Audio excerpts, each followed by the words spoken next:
الحمدللہ رب العالمین، الصلاۃ والسلام علی رسول اللہ صلی اللہ علیہ وسلم۔ رب اشرح لی صدری ویسر لی امری واحلل عقدۃ من لسانی یفقہوا قولی۔ سبحانک لا علم لنا الا ما علمتنا انک انت العلیم الحکیم۔ رب زدنا علما۔ ان الخیر الحدیث کتاب اللہ وخیر الہدی ہدی محمد صلی اللہ علیہ وسلم۔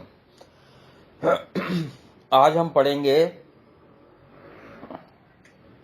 دیگر انبیاءوں کے بارے میں، بالکل شارٹ 4-5 انبیاء کا ہم یہاں پہ ذکر پڑھیں گے۔ وہ ذکر کیوں 4-5 کا آیا ہے، شارٹ کیوں آیا ہے، وہ میں انشاءاللہ ابھی تفصیل بتاتا ہوں میں، ٹھیک ہے۔ اور سورہ عنکبوت ہماری چل رہی ہے، آیت نمبر 35 تک ہم پڑھ چکے ہیں، ٹھیک ہے۔ ہم نے اپنی پچھلی کلاس میں حضرت ابراہیم، حضرت لوط علیہ السلام کے بارے میں پڑھا، ٹھیک ہے۔ لوط علیہ السلام جو تھے وہ حضرت ابراہیم علیہ السلام کے بھانجے یا بھتیجے تھے، دونوں طرح کے قول ملتے ہیں، ٹھیک ہے۔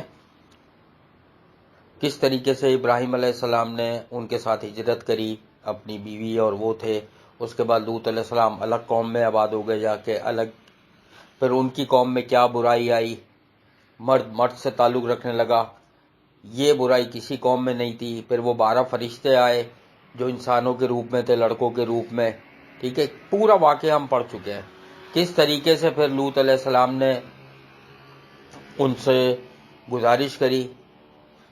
یہ بالکل آخر میں ہوا تھا کہ جب ان کی قوم آ کر کھڑی ہو گئی تھی کہ جن کو تم نے گھروں میں چھپا رکھا ہے ان کو نکالو، تو پھر ان لڑکوں نے دیکھا کہ اب یہ تھوڑا خوف میں آ گئے ہیں، تو پھر ان کا جو سردار تھا اس نے کہا، جو جبریل علیہ السلام تھے، کہ آپ ڈریے نہیں، ہم اللہ کے بھیجے ہوئے قاصد ہیں، یعنی فرشتے ہیں، یہ آپ کی قوم ہمارا کچھ نہیں بگاڑ سکتی، اور یہ اللہ نے طے کر دیا ہے کہ ان پر عذاب آئے گا، اور آپ کی بیوی بھی پیچھے رہنے والوں میں سے ہوگی، یعنی آپ کی جو اہلیہ ہے، بیوی، اہل کا لفظ آیا تھا نا، تو وہ بھی پیچھے رہنے والوں میں سے ہوگی۔ پھر کس طریقے سے ان پہ عذاب آیا، اور اللہ نے پوری بستی تباہ کر دی اور لوگوں کے نشانی بنا دیا جو عقل رکھتے ہیں، یعنی معجزہ تھا، اور یہ عبرت کا نشانی کا مطلب ہے عبرت کا نشان بنا دیا، کہ ابھی بھی میں نے بتایا نا، مکہ سے جو شام کی طرف جاتے ہیں وہاں ایریا پڑتا ہے ان کا،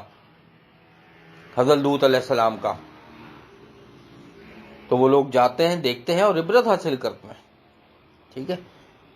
اب ہم پڑھیں گے کچھ دیگر انبیاؤں کے بارے میں جو تفصیلاً ہم سورہ اعراف میں، سورہ اور پہلے سورہ کہف میں بھی پڑھ چکے ہیں، اور اس سے پہلے سورتوں میں ہم بہت تفصیلاً پڑھ چکے ہیں، ٹھیک ہے۔ یہاں پہ شارٹ ہم اس کے بارے میں پڑھیں گے۔ اعوذ باللہ السمیع العلیم من الشیطان الرجیم من ہمزہ ونفخہ ونفثہ۔ وَإِلَى مَدْيَنَ أَخَاهُمْ شُعَيْبًا فَقَالَ يَا قَوْمِ اعْبُدُوا اللَّهَ وَارْجُوا الْيَوْمَ الْآخِرَ وَلَا تَعْثَوْا فِي الْأَرْضِ مُفْسِدِينَ۔ اب اللہ تعالیٰ فرما رہے ہیں، اور ہم نے بھیجا مدین کی طرف ان کے بھائی شعیب علیہ السلام کو، تو انہوں نے کہا ہے میری قوم، تم عبادت کرو اللہ کی، اور تم امید رکھو یوم آخرت کی، اور نہ تم پھرو زمین میں فساد کرتے ہوئے۔ شعیب علیہ السلام جو تھے ایک مدین کی طرف، اور ایکا کے بارے میں یاد ہے میں نے بتایا تھا، ایکا کی طرف بھیجے گئے تھے، ایکا بھی ایک قوم تھی، ٹھیک ہے۔ دونوں کی طرف حضرت شعیب علیہ السلام بھیجے۔ اچھا، اس میں بھی مفسرین کا تھوڑا سا اختلاف ہے، لیکن زیادہ تر مفسرین کی یہی رائے ہے کہ ایکا کی طرف بھی شعیب علیہ السلام کو ہی بھیجا تھا اللہ نے۔ بہرحال شعیب علیہ السلام جو ہے وہ مدین کی طرف بھیجے گئے، تو انہوں نے کہا تم عبادت کرو اللہ کی۔ پہلی چیز یہ کہ وہ شرک کرتے تھے، دوسری چیز جو اس میں آیا ہے کہ فساد نہ کرو زمین میں، جو تم فساد کرتے ہو۔ یہاں پر ان کا فساد یہ تھا، وہ ناپ تول میں کمی کرتے تھے، بےمانی کرتے تھے، ایک دوسرے سے جھوٹ بول کے پیسہ ہڑپ لیا کرتے تھے، امانتوں میں خیانتیں، اس طرح کی چیزیں کرتے تھے، ٹھیک ہے۔ اسی لیے اس کو کہا کہ زمین میں فساد کرتے نہ پھرو، اور تم اللہ کی عبادت رکھو، تم امید رکھو یوم آخرت کی۔ یہ انہوں نے تبلیغ کری، لیکن پھر کیا ہوا، ان کی قوم نے، آگے پڑھتے ہیں انشاءاللہ۔ فَكَذَّبُوهُ فَأَخَذَتْهُمُ الرجفة فأصبحوا في دارهم جاثمين. پھر انہوں نے جھٹلایا اسے تو پکڑ لیا انہیں زلزلے نے، بالآخر وہ ہو گئے اپنے گھروں میں مردہ، گھٹنوں کے بل گرے ہوئے. انہوں نے حضرت شعیب علیہ السلام کو جھٹلایا تو پھر کیا ہوا؟ زلزلے نے ان کو پکڑ لیا. اور کس طریقے سے آیا تھا کہ جو جس حال میں تھا اسی حال میں گھٹنوں کے بل گرے پڑے رہ گئے اور ختم ہو گئے. ٹھیک ہے. اچھا یہ یاد رکھو کہ بہت سی امتیں، آگے آ رہا ہے تفصیلاً آ رہا ہے آگے، کہ اللہ تعالیٰ نے ہر امت کو ایک عذاب نہیں دیا، اللہ تعالیٰ نے مختلف عذاب دیے. اللہ نے یہ دکھانا چاہا کہ اللہ کسی بھی طریقے سے قوم کو ختم کر سکتا ہے. اللہ چاہتا تو ایک ہی عذاب سب کو دیتا. فرض کرو پانی میں ڈوبنے والا نوح علیہ السلام کی قوم پہ جو ہے، اللہ تعالیٰ نے الگ الگ طریقے سے عذاب دیا. یہ اللہ دکھاتا ہے اپنی نشانیاں کہ ہر چیز اللہ کے اختیار میں. ٹھیک ہے. تو ان کی قوم کو زلزلے نے پکڑ لیا اور وہ گھٹنوں کے بل گرے ہوئے ہو گئے، پھر وہ اٹھے نہیں. اگلی آیت کی طرف چلتے ہیں انشاءاللہ.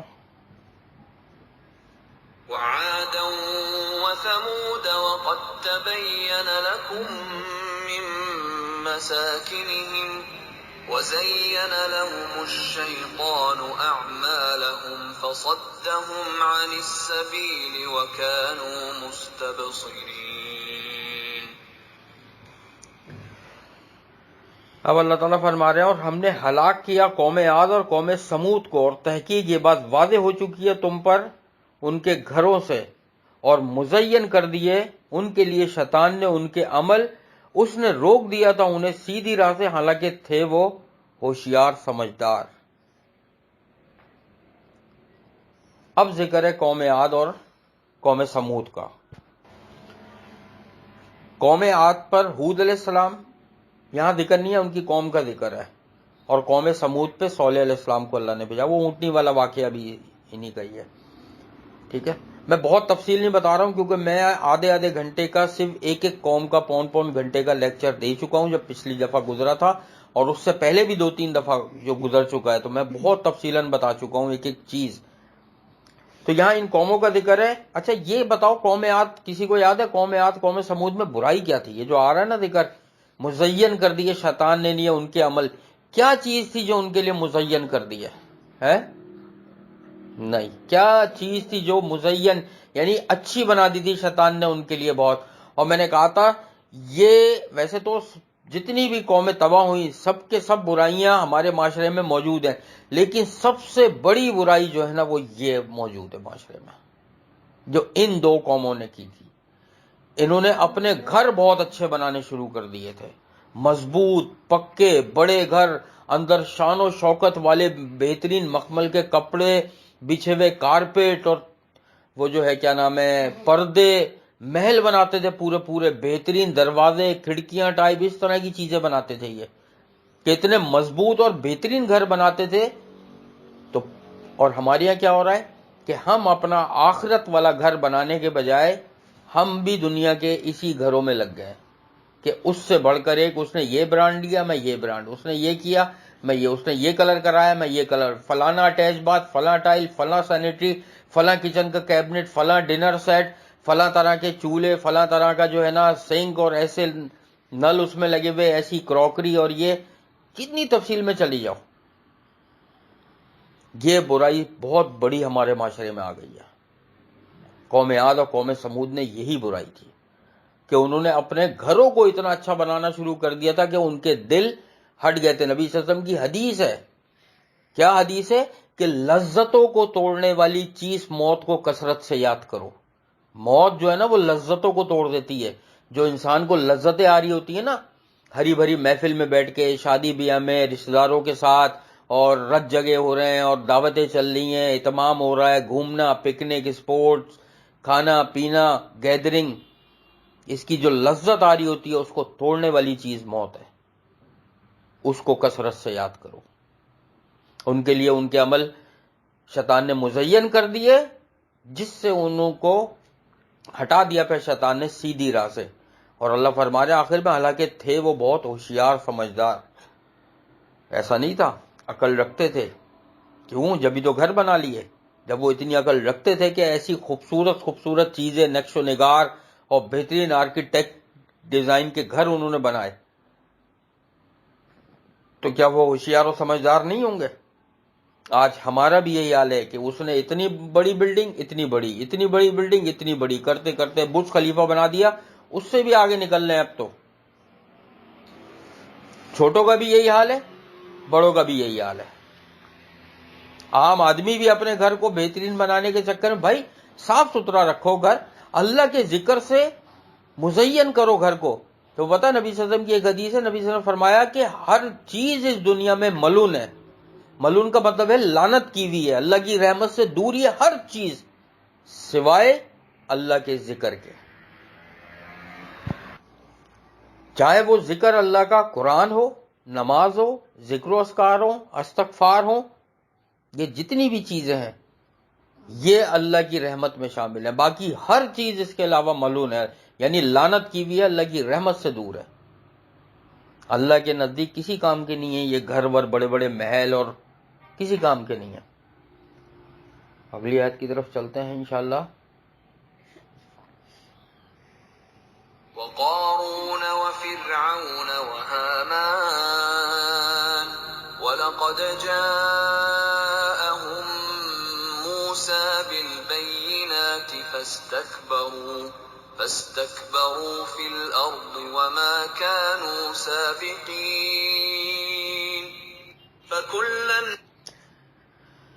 اب اللہ فرما رہے ہیں اور قارون اور فرعون اور حامان کو بھی ہم نے ہلاک کیا، البتہ تحقیق آئے تھے ان کے پاس بھی موسیٰ علیہ السلام واضح دلیلوں کے ساتھ، پھر انہوں نے تکبر کیا زمین میں، اور نہ تھے وہ عذاب سے آگے نکل جانے والے۔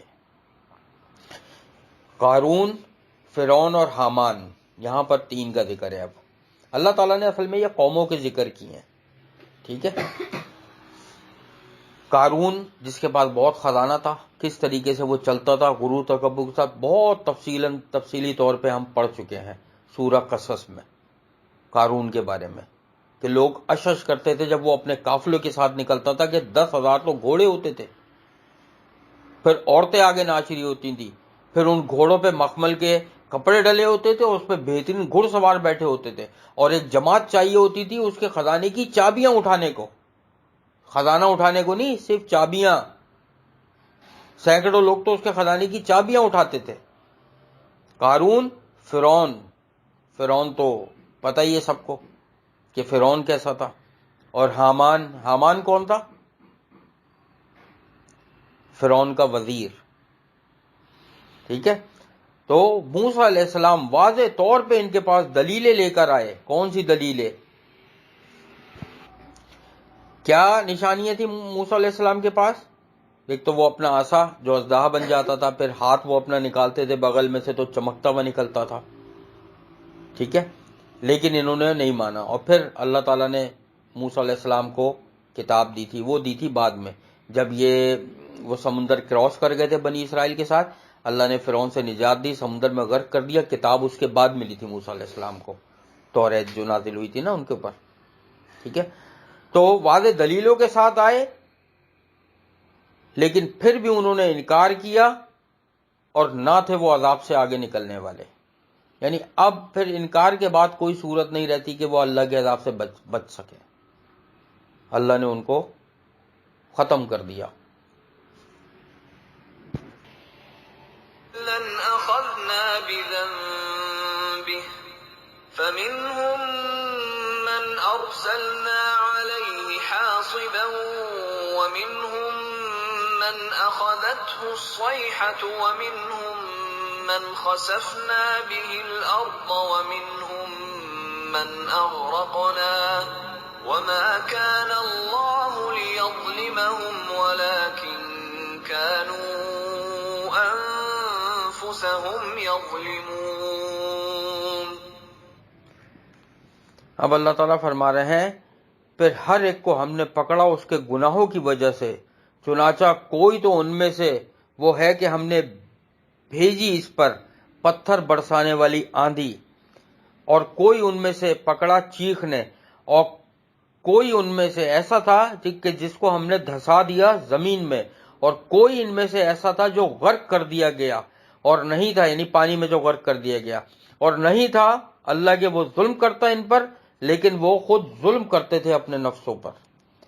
پہلے اللہ تعالیٰ نے مختلف عذاب بتائے جو بھیجے مختلف قوموں پہ اللہ تعالیٰ نے، اور پھر یہ بتایا کہ یہ ظلم اللہ نے نہیں کیا ان پر، انہوں نے خود اپنے اوپر کیا تھا۔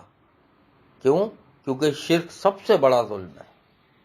قرآن میں اللہ فرماتا ہے ان شرک لظلم عظیم، کہ بے شک شرک سب سے بڑا ظلم ہے۔ ٹھیک ہے، انہوں نے خود ظلم کیا تو اللہ تعالیٰ نے ان کو عذاب میں پکڑ لیا، الگ الگ طریقے سے عذاب دیا اللہ تعالیٰ نے ان کی قوموں کو۔ کسی کو اللہ نے غرق کیا، کوئی چیخ یاد ہے چیخ کا عذاب آیا تھا، صیحتوں چیخ کے لیے بھی ہے۔ مختلف عذابوں نے مختلف قوموں کو پکڑ لیا۔ ٹھیک ہے، اب اس میں بس یہ ذہن میں رکھو، فرعون، حامان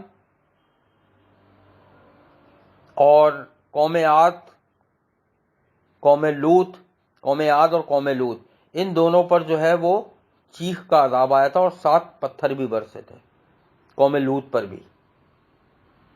ٹھیک ہے، پتھروں کی بارش ہوئی تھی۔ اور اس کے بعد جو غرق ہونے والی قومیں تھیں وہ کون تھیں؟ نوح علیہ السلام کی قوم تھی غرق ہونے والی قوم میں، اور مفسرین کہتے ہیں کہ اس میں شعیب علیہ السلام کی قوم بھی تھی، کہ ان پہ بھی لگاتار آندھی آئی تھی اور پانی برسا تھا، اور پتہ نہیں اس آندھی جو تھی وہ 7 راتیں اور 8 دن تک لگاتار چلتی رہی تھی۔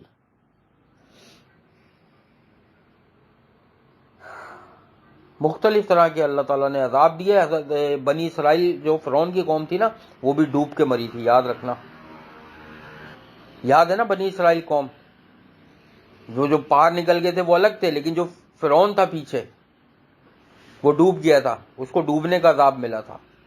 تو مختلف بہرحال عذاب ہم پیچھے تفصیلاً طور پہ پڑھ چکے ہیں ہم، کہ کس قوم پہ کیا عذاب آیا، اور جب عذاب آیا تو وہ کیا کیا کر رہی تھی قومیں ساری، یہ ہم تفصیلی طور پہ پڑھ چکے ہیں۔ ٹھیک ہے، میں یہ تو چلو ایک وہ ہو گئے عذاب والے، ایک چھوٹی سی بات بتانا چاہتا ہوں میں، کہ زندگی اور موت کے بارے میں تھوڑا سا۔ زندگی کیا چیز ہے؟ کہ مجھے ایک صاحب سے پتہ چلا کہ جن کا ابھی ہمارے رشتہ داروں میں بائی پاس ہوا ہے، ٹھیک ہے، اوپن ہارٹ سرجری جو کہلاتی ہے، کہ دل نکالتے ہیں پورا اور وہ الگ کرتے ہیں، تو وہ یہ کہنے لگے کہ بائی پاس ایسے ہوتا ہے کہ انسان کا دل نکالا جاتا ہے تو باقی نسیں اس کی مشینوں میں ڈال دی جاتی ہیں، مشین اس کے دل کا کام کر رہی ہوتی ہے، اور جو دل ہوتا ہے نا اس پہ پھر جو بھی وہ کرتے ہیں ڈاکٹر، اس کی صفائی، نالیاں صحیح کرنا یا نسیں جوڑنا اس کے ساتھ، وہ سب کر رہے ہوتے ہیں دل کے ساتھ۔ اچھا، دل جب نکالتے ہیں نا تو اس کو جب لگانے سے پہلے الیکٹرک شاک دیتے ہیں تاکہ وہ دھڑکنا شروع کر دے۔ اگر الیکٹرک شاک دیا دل کو اور وہ اگر دھڑکنا نہیں شروع کیا تو بس ختم، وہ آخری وقت ہوتا ہے، ان کو پتا ہے اب بندہ نہیں بچے گا۔ یہ لگانے سے پہلے اس کو ٹارک دیتے ہیں، اس ٹارک سے وہ ایک دم ورکنگ کرنے لگتا ہے دل، وہ ٹارک ہوتا ہے اصل چیز۔ ایک صاحب کا وہ بتا رہے تھے کہ ایک صاحب کو کسی ڈاکٹر نے بائی پاس کا کہا تو وہ 2 سال تو صرف معلومات کرتے رہے، بائی پاس کیسے ہوتا ہے، کیا کیا ہوتا ہے، کتنے فیصد لوگ بچتے ہیں، کیا ہوتا ہے، 2 سال تک معلومات کرتے رہے، اور اس کے بعد انہوں نے ایسا ڈاکٹر ڈھونڈا کہ جس نے بائی پاس آپریشن کیے تھے اور کبھی بھی اس کا کوئی آپریشن ناکام نہیں ہوا تھا، سارے بائی پاس کے آپریشن اس نے کامیاب کیے تھے ڈاکٹر نے۔ ایسا ڈاکٹر ایک ان کو مل جاتا ہے ہارٹ اسپیشلسٹ پاکستان میں، کہ جس نے کوئی بھی آپریشن جو ہے نا، جس کا کوئی بندہ ایکسپائر نہیں ہوا تھا ہارٹ سرجری کے دوران، یہ اس سے اپوائنٹمنٹ لے لیتے ہیں کہ ہارٹ سرجری ہوگی۔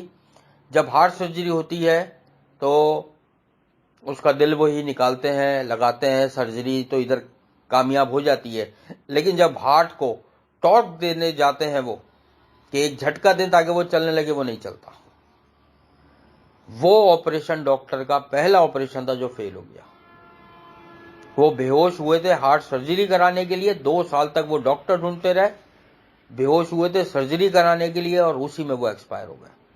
اس آپریشن میں وہ ڈاکٹر کامیاب نہیں ہو سکا، حالانکہ انہوں نے 2 سال یہ محنت کری تھی کہ میں ایسے ڈاکٹر کو ڈھونڈوں جس کا کوئی آپریشن ناکام نہیں ہوا. اور یاد رکھو قرآن میں اللہ تعالیٰ فرماتے ہیں کوئی بھی جاندار بغیر اللہ کی اجازت کے، بغیر اللہ کی مرضی کے نہیں مر سکتا. جب تک اللہ کی مرضی نہیں ہوگی وہ نہیں مرے گا. ہمارا ایمان یہ ہونا چاہیے. ٹھیک ہے علاج اپنی جگہ ہے سب کچھ، اسی لیے کہتے ہیں موت کو کثرت سے یاد کرو. یہ جو ہارٹ دھڑک رہا ہوتا ہے نا، یہ کوئی چیز بھی نہیں ہے ہارٹ کے اندر، نہ کوئی سیل ہے نہ کچھ ہے، یہ دھڑک رہا ہے، بس اللہ کے حکم سے دھڑک رہا ہے. نبی صلی اللہ علیہ وسلم سے پوچھا تھا نا یہودیوں نے کہ آپ بتائیں روح کیا چیز ہے، تو اللہ تعالیٰ نے وہی نازل کر دی قرآن میں کہ آپ ان کو بتا دیجئے کہ روح اللہ کے حکم سے، اور تمہیں جو علم دیا گیا ہے دنیا میں، جو جتنا بھی علم اللہ نے اتارا ہے، یہ روح کا علم اس سے بہت اوپر کا ہے. سائنس ابھی تو جنات کو نہیں سمجھ سکی کہ جنات کوئی مخلوق ہے، پھر فرشتے، اور کہاں روح، کہ روح کیا چیز ہے، کیسے بنتی ہے، کیا ہوتا ہے. سائنس تو ابھی اس لیول پہ پہنچ ہی نہیں سکی ہے. سائنس تو 1400 سال کے بعد اب جا کے نبی صلی اللہ علیہ وسلم کی حدیث کو وہ کر رہی ہوتی ہے کہ ہاں یہ حدیث میں آیا ہے نا، یہ صحیح ہے.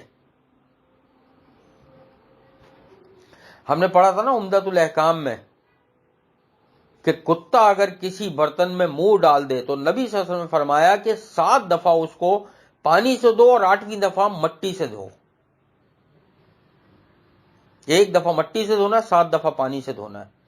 سائنسدانوں نے کیمیکل ایجاد کر لیے، دھو دھو کے دیکھ لیا برتن کو، لیکن جب تک کہ وہ 7 دفعہ پانی سے اور 1 دفعہ مٹی سے نہیں دھویا اس میں سے کتے کی زبان کے جراثیم نہیں گئے. یہ آج ثابت کر رہی ہے سائنس یہ بات کہ یہ صحیح فرمایا انہوں نے. لیکن ہم سائنس کی بات کو کیوں مانیں؟ اگر ہم یہ سوچ کے نبی صلی اللہ علیہ وسلم کی حدیث کو مانیں گے کہ سائنس نے صحیح کہا، تو پھر ہمیں وہ حدیث جھٹلانی پڑے گی جو سائنس وہ کرتی ہے، جس کے خلاف ہے. ہم یہ کہتے ہیں جو بھی بات ہمارے نبی نے کہی بس وہ سچ ہے. یاد کرو وہ عورت والی بات کہ جس نے اپنے پاس خط چھپایا بتا. حضرت علی رضی اللہ عنہ نے کہا کہ تو دے دے، نہیں تو ہمیں پتہ ہے وہ تیرے پاس ہے، ہم تیرا جو حشر کریں گے تجھے اچھی طریقے سے پتہ ہے. وہ ڈر گئی، اس نے جوڑے میں سے وہ خط نکالا اور دے دیا. تو حضرت علی نے فرمایا کہ ہمارے نبی نے کبھی جھوٹ نہیں بول سکتے، ان کے پاس وحی آتی ہے. لیکن آج ہم احادیث کو کیسے جھٹلا رہے ہوتے ہیں کہ ہم نے تو یہ نہیں سنی، ہم نے تو یہ طریقہ نہیں پڑھا، ہم نے تو کبھی بھی نہیں سنا کسی سے. بھائی سننا نہیں ہے، دین پڑھنا ہے، قرآن پڑھنا ہے، قرآن کا ترجمہ پڑھنا ہے، اور قرآن کی وہ تفسیر پڑھنی ہے جو نبی صلی اللہ علیہ وسلم نے کی حدیث سے. ہمیں قرآن کی وہ تفسیر نہیں پڑھنی ہے جو کسی عالم نے اپنی زبان میں کی ہوئی ہے. سمجھو اس کو.